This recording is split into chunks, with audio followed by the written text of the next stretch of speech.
Today, I want to talk about things that I believe have a seriously high ROI or a return on investment. These are things that I think a lot of people tend to overlook, but I think they do well on you as an individual, on your time, your energy, and your overall resources, really. So, the first one is saying no. This one is such a cliche point because I think everyone usually talks about how you should practice to say no and you shouldn't say yes to things that you don't want to do. But I think that this is one of those things that people say they do, but they actually don't because of how awkward it can be to, decline something or say no to something and the guilt that people normally feel around saying no. So I would say this is something that one would have to invest in, like deliberately invest into the skill of saying no, so that you can free up your time and your resources, so you can do things that actually matter to you, man. You know, I like having this list because I get to I get to walk through this with you guys. So yeah. The second one is no one can take you for granted. I like this one. No one can take you for granted if you don't grant them more than what is necessary. I thought about this one this morning actually. No one can take you for granted if you don't grant them more than what is necessary. Um, as I've said before, you have time, energy, and other resources that you may possess as an individual. I've already said that. But I think knowing how to not exert yourself or overexert yourself with everyone in your life as a way to hedge against being taken for granted. I think that is so important because I've learned that it is part of human nature for people to take anything that's in abundance for granted. It's incredible to observe. Yeah, like you can have $1 million, and if you were to give someone, I don't know, 50,000 rands every day, they would start taking that 50,000 rands for granted. So I think it's important to realize that or recognize that, first of all, you don't have to grant anything to anyone. In that way, no one can ever take anything that you do for granted because you didn't grant them anything in the first place. But I suppose in the case where you have to grant something to someone, then it is probably a good idea to keep it within what is necessary and not more than what is necessary. Okay. The third one is keeping quiet. I also thought about this one this morning. Keeping quiet. You can't get text on things that you didn't say. No one can hold you against something that you didn't say. No one can assume things. Okay, I suppose they can assume things based on your silence, but I don't think they can actually hold you against something that you didn't say because you didn't say it. And I think that this can help you with a lot of situations, can help you with a lot of people. Because some people are just not good people.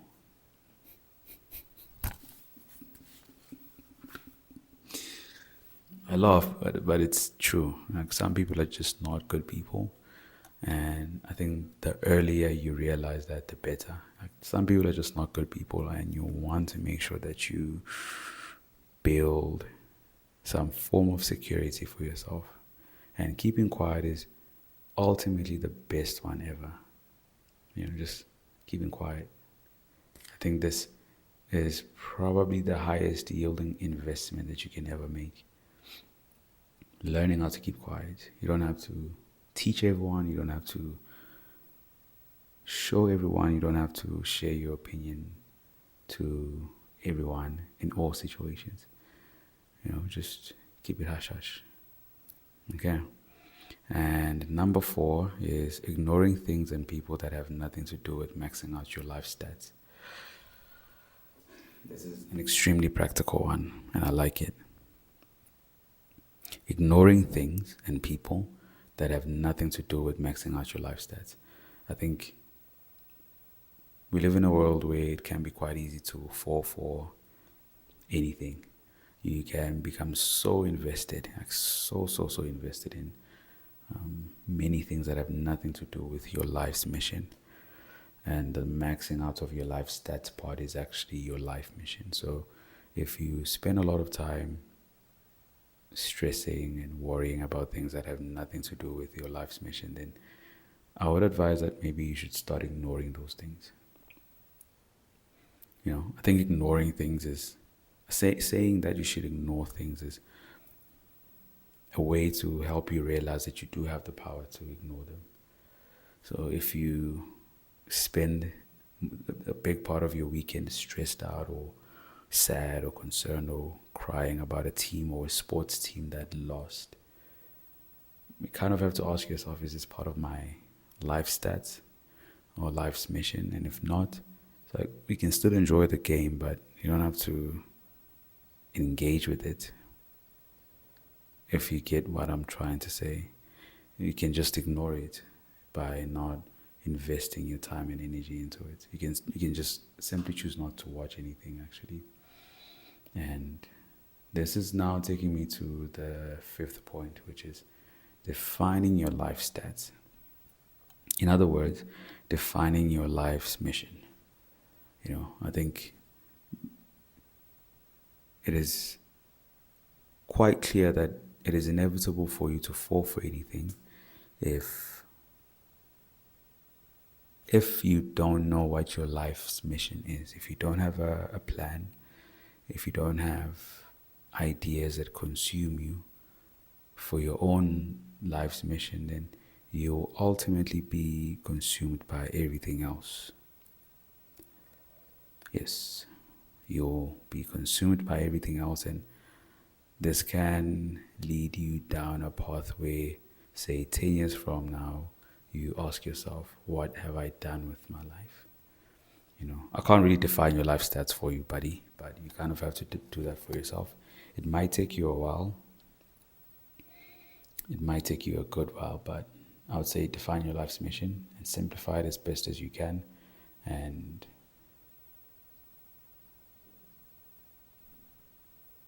see it through. Yeah. Okay, number 6. Oh yes, this is one of my favorite activities, actually. Going for walks in silence or driving in silence. Okay. Should I go into detail on this? I probably should. I probably should. Going for walks in silence is, I think, a very serious life cheat code. I think it's a very serious life cheat code because I think at some point as you are taking your walk, your mind begins to open and it starts to reveal things to you that you would have otherwise not been able to access before the walk, the silent walk. It's important for me to emphasize the silence part because you can still take a walk and be distracted. And by distracted, I mean you can still take a walk and remove yourself from yourself by listening to something through your earphones or being on a call, things of that nature. So I think it's so important to take a walk in silence and at least give yourself 15 minutes. 15 minutes to really get into the zone, or for your subconscious mind to open up, because that's how I normally feel whenever I take these walks. I usually feel like my subconscious mind opens up and then I get access to these really cool ideas and thoughts, and I almost want to say philosophies that make my life better. And it's almost like having ChatGPT in your head, and it's like a very much specialized ChatGPT. where it has all of the necessary context and information about your life, and you get to, you know, it gets to solution for you in a very contextualized way, and your job is to just listen to it. You know, I think it's either driving or walking. I think the walking is also good, but driving in silence is just as good. The requirement is just to spend at least 20 minutes. I'll say 20 minutes. 20 minutes in that state, and you'll get to hear yourself. You'll get to hear or see things about yourself and recognize how you already have the answers. You just need to allow yourself to listen to your own ChatGPT in your head. You see? Yeah, and I think it's probably the most powerful thing that I do and that I've discovered. I discovered this a long time ago, but it has never failed to amaze me in how refreshing it is and how great the solutions that come from that whole experience are. Okay, and I'm just gonna touch on the last one, yeah. Doing things alone. This is really, really cool. You know, I think a lot of people can be so scared of doing things alone. And I usually wonder why. Like, why are you so scared to do things by yourself? But I think this is such a good thing because the ROI here, or the return on investment here, is that you get to learn so much about yourself. You get to learn about the things that you don't like. You get to do things your own way. You get to learn about what you do like. You get to find yourself as you do things by yourself. And I'll say that if you're so scared of doing things by yourself, you probably should try with small things. Have you gone out to a restaurant by yourself? And maybe shouldn't go to an extreme high-end restaurant by yourself if that's too much of a big step, but maybe go to Burger King and just sit there and do it by yourself.